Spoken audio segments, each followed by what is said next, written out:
एक पिता अपमान कर भी दे तो पुत्री कैसे जल सकती है? इतना क्रोध, वो भी सती माता में। कहते कुपुत्रो जायेत क्वचिदपि कुमाता न भवति। ये शंकराचार्य जी कह रहे हैं। कहते हैं कि इस धरती में कुपुत्र हो सकता है पर कभी कुमाता नहीं हो सकती है। तो कैसे जल गई? जलने का क्या कारण था? कहते एक समय के बाद प्रयागराज में बहुत बड़ी सभा है और यही बात है जैसे अभिमान की बात मैं कर रहा था। लोग पदासीन हो जाते हैं तो प्राय वो पतन ही हो जाते हैं अभिमान के कारण से। आज दक्ष को प्रजापति का पद मिला तो अभिमान में भर गए। सारे देव देवता आगे खड़े थे उनकी उपस्थिति में। सबको देख रहा है कि कौन मेरे उपस्थिति में खड़ा नहीं है। 3 दिखाई पड़े जो अभी तक बैठे हुए थे। एक ब्रह्मा, विष्णु, महेश। कहते ब्रह्मा जी तो मेरे पिता लगते हैं, इसलिए भी डांट नहीं सकता। नारायण जी को इसलिए नहीं डांटता क्योंकि वो मेरे आराध्य हैं। और तीसरा बोले ये तो मेरा दामाद है, इसको तो डांट सकता हूं। ससुर जी आए तो खड़ा नहीं हो सकता है क्या? इतना बड़ा हो गया, इतना महान हो गया। वही अभिमान में भर करके भला बुरा कहने लगा। ऋत्वा मृगशावाक्षीं पाणिं मर्कटलोचनं प्रत्युत्थान विवादार्हे वाचक्व्यघृतनोचितम्। कहते हैं कि मैंने क्या इसको मृगलोचनी अपनी कन्या दे दी और इतना अभिमान में फूल गया पूरी की तरह। अपनी आंख को किसने कभी देखा है? मर्कटलोचनम, बंदर की सी आंखें इसकी। सबको सुना रहा है मर्कटलोचनम। जाकर के कह दो उसको। महाराज जी क्या कहते? कर्पूर गौरम करुणावतार। ये करुणा के अवतार हैं, क्षमा करते रहते हैं। बोले कोई बात नहीं, ससुर जी लगते, कहने दो। कहने में क्या जा रहा है? फिर भी बैठे हुए हैं। भगवान के पास पार्षद नंदी आदि कह रहे प्रभु आप सहन कर लो पर हम सहन नहीं करेंगे। ऐसी शक्ति हमारे में नहीं है कि आपका अपमान हो और वहां हम सुनते रहे।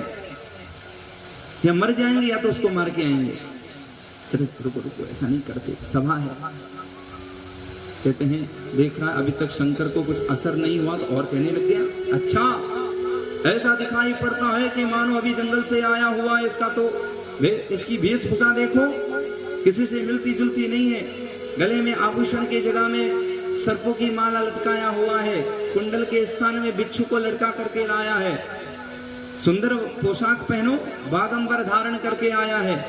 ये भी कोई देवता होता है? फिर देखे कि अभी तक शंकर जी तो ध्यान में ही है। ये कैसे चिड़े? अब महाराज जी जिसको चिढ़ाया जा रहा हो ना चिड़े तो महाराज जी फिर चिढ़ाने वाला ही चिढ़ जाता है। ये बड़ा कारण है। अब तो यहां तक कह दिए, अब मैं श्राप देता हूं। अयं तु देव यज्ञः इंद्रोपेन्द्रादिर्भव सहभागम लभताम। और देवताओं के साथ इसका जो ईशान्य कोण में भाग मिलता है वहां से बंद, इसको खाना नहीं मिलेगा। जैसे हम पूजा करते हैं ना तो ईशान्य कोण में महादेव का स्मरण होता है। 10 दिशाओं में ईशान्य दिशा में कहते हैं उस दिशा में अब भोग नहीं चढ़ेगा आज से। अब तो नंदी महाराज सहन नहीं कर गए, तुरंत खड़े हो गए। हम भी श्राप देते हैं आपको भी बकरी की मुंडी लग जाए।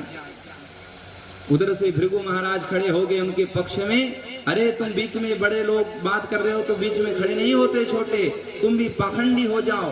अरे तुम पाखंडी हो जाओ। एक आपस में श्राप देने लगे। शंकर जी को लगा कि यहाँ तो भाई श्रापों की बौछार होने लगी। चलो भाई चलो, लेकर के वहां से चल दिए। और ये बात सती महारानी को कभी कहे नहीं, विवाद को क्यों बढ़ाना। अभी भी वो संतुष्ट नहीं है। ऐसा यज्ञ करूंगा, सभी देवता चराचर को आवाहन करूंगा पर शंकर परिवार को नहीं बुलाऊंगा। हरिद्वार में जाएंगे तो उससे पहले एक नगरी मिलेगी कनखल। उस स्थान में जाकर के यज्ञ चयन की, यज्ञ की भूमि बन गई बहुत सुंदर। और इसलिए दिखावटी के लिए लोग प्रश्न करते हैं, महाराज जी इतने बड़े शंकर भगवान हैं, किसी यज्ञ को विध्वंस कैसे कर सकते हैं? कहते हैं हेतु देखा जाता है। अगर स्वार्थ के लिए कोई कार्य कर रहा हो वो कभी वंदनीय पूजनीय नहीं हो सकता है। उद्धार के लिए यज्ञ होता है, संतुष्टि के लिए होता है। सब में चिट्ठी पहुंच गई, सेवा में अमुक व्यक्ति भेजने वाला दक्ष प्रजापति, सब देव देवता ऊपर से विमान में उड़ उड़ के आ रहे थे। सती महारानी पर्वत में थी, कैलाश पर्वत में ऊपर देखती हैं तो झड़ियां जा रही हैं विमानों की, और पत्नी पीछे बैठी हुई सज धज के जा रही हैं। इशारा में पूछते कहाँ को जाते हैं आप सब? अरे आपको पता नहीं, आपके ही पिता के यहाँ यज्ञ महोत्सव है, आपको नहीं बताया क्या? तो चौकी, अरे हाँ हो सकता है कि पिता स्वयं लेने का सोचे हो, या आ जाएंगे, या इसलिए भी नहीं बुलाए होंगे कि हमारी ये तो बेटी है, बुलाना क्या है, ये तो अपने घर की है। पर इतनी खुशी हो रही है कि यज्ञ रखे हैं, चलो चलो चलो पतिदेव को लेकर के अभी चलते हैं। पर सती जानती हैं शंकर जी बिन बुलाए स्थान में कभी जाते नहीं हैं। तो क्या सुंदर शब्द में कह रहे हैं, प्रजापतिस्ते स्वसुरस्य सांप्रतम निर्यापितो यज्ञ महोत्सवः किल। हे स्वामी, बोले ऐसा मुझे ज्ञात हुआ कि आपके ससुर के वहां यज्ञ महोत्सव होने जा रहा है। इतना ख्याल रखिए, ये नहीं कहा कि मेरे पिता के यहाँ अपरत्व फील हो जाए, भाव हो जाए। आपके कहने में तो बहुत अपनत्व है ना, बहुत कनेक्शन है। अच्छा ठीक है, वैसे चिट्ठी आए, कोई पत्र? अरे अभी तक तो नहीं आया।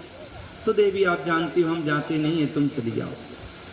अरे महाराज जी आपको इतना भी पता नहीं है कि ऐसे कई स्थान है जो बिन बुलाए आप जा सकते हो।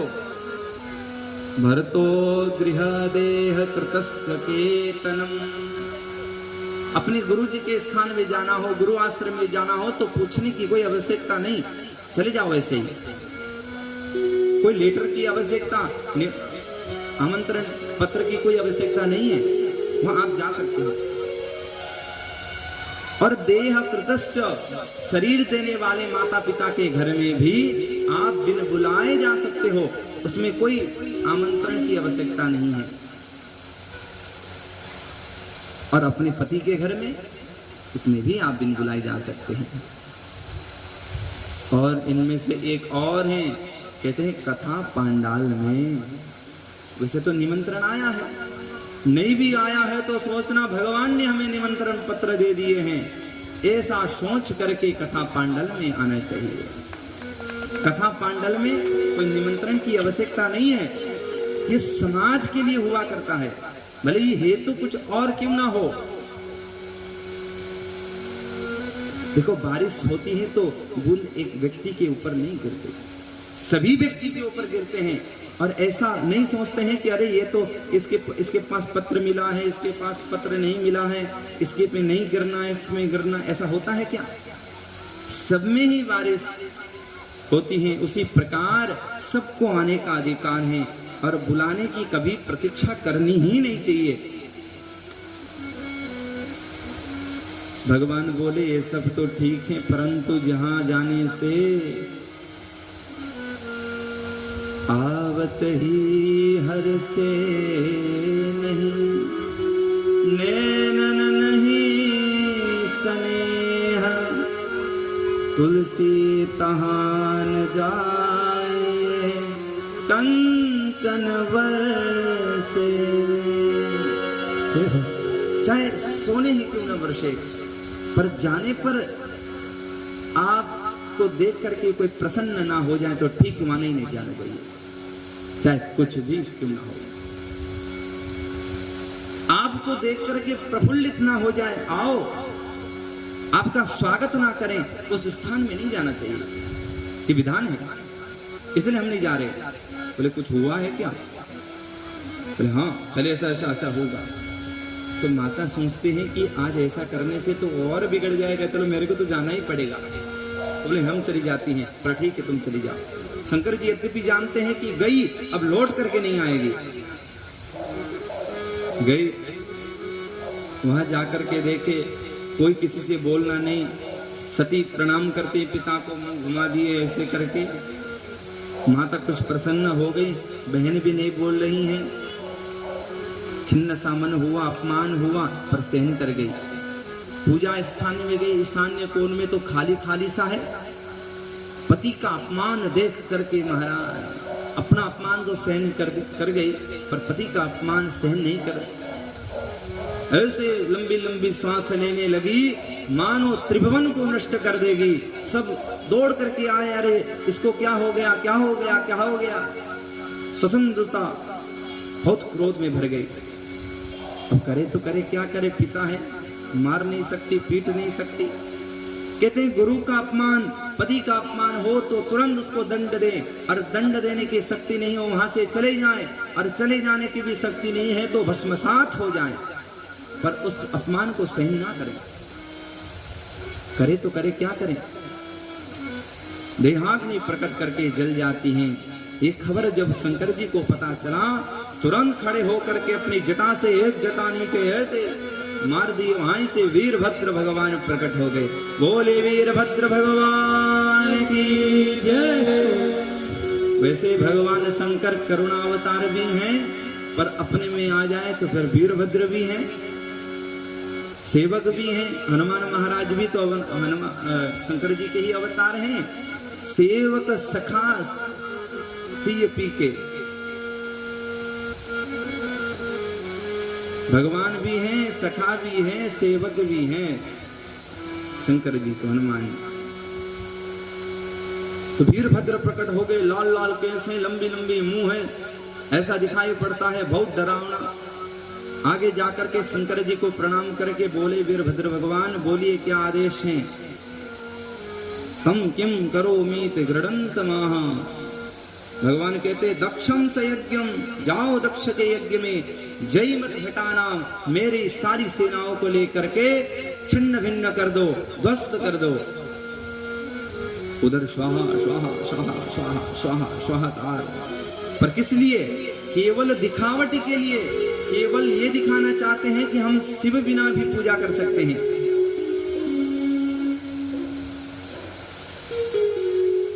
क्या कहते हैं कि आवाज आने लगी। एक पंडित ने दूसरे पंडित को पूछा, क्यों पंडित जी, ऐसा लग रहा है कि कोई बड़ी आवाज आ रही है। बोले हाँ, प्रलय है क्या? बोले प्रलय तो अभी भी हुआ है, सतयुग का प्रारंभ है, कोई बड़ी सेना सी लगती है। इतने में महाराज आगे वीरभद्र के साथ बहुत सारी सेनाएं आ गई, और देखते देखते सबको छिन्न भिन्न कर दिए, और सब भोजन से लेकर के रसोई से सब पांडाल को नष्ट कर दिए, और सभी यज्ञ कुंड में सब ध्वस्त करके किसी की हड्डी तोड़ दिए, किसी को वहीं मार दिए, और विशेष जो बदमाश थे उनको एक एक करके पकड़ के ले आ रहे हैं, पकड़ के आगे लेके आ रहे हैं। वीरभद्र भगवान कहते हैं कि इन सब की क्या बदमाशी है। भृगु बबंद मणिमान, मणिमान जी भृगु जी को पकड़ के ले आए, क्योंकि अभी वही गाली दे रहे थे, वही श्राप दे रहे थे। वीरभद्र ने पूछा कि इनकी क्या गलती है। बोले महाराज जी, शिव जी का जब अपमान हो रहा तो दाढ़ी को ऐसे ऐसे करके हंस रहे थे।